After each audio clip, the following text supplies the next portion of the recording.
herpes in a new sexual partner? Like, how are you supposed to handle letting that information out so that you guys can hopefully move forward in like a normal, natural way and not let this be the thing that sort of ends you guys when you're starting out early? Hi, I'm your local OBGYN.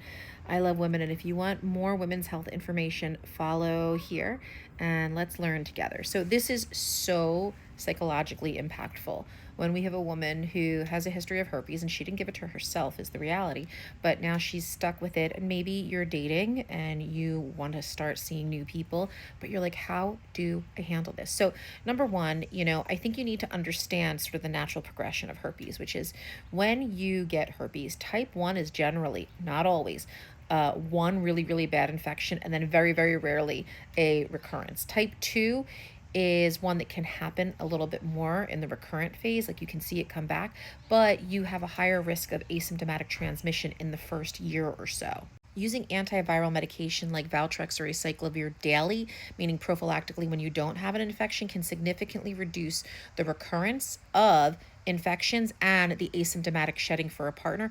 But it is important to communicate this with a new partner because you do need to be honest. You would want somebody to be honest with you. And I think that it's one of those things that you talk about. But there are things that you can do to do this in the safest way possible. If you want to be intimate with a new partner, the most important thing is don't be intimate when you have either active symptoms or an active lesion. You can use male condoms because that has the best chance of reducing, not totally eliminating, the chance of transmitting herpes to your partner. You can also get blood testing for your partner because maybe they've already had asymptomatic exposure to what you already have, meaning that if you have herpes in your blood type, they could already have antibodies to it from a prior exposure. But I think that what you have to realize is that there's a psychological impact to this. We understand how you feel having to disclose and handle this information.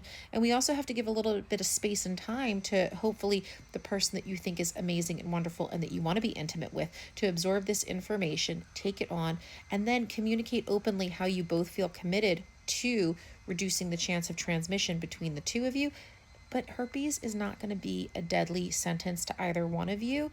And if you understand that this is not a death sentence, this is just a really big annoyance, hopefully you guys can come to a mutual understanding and move forward successfully.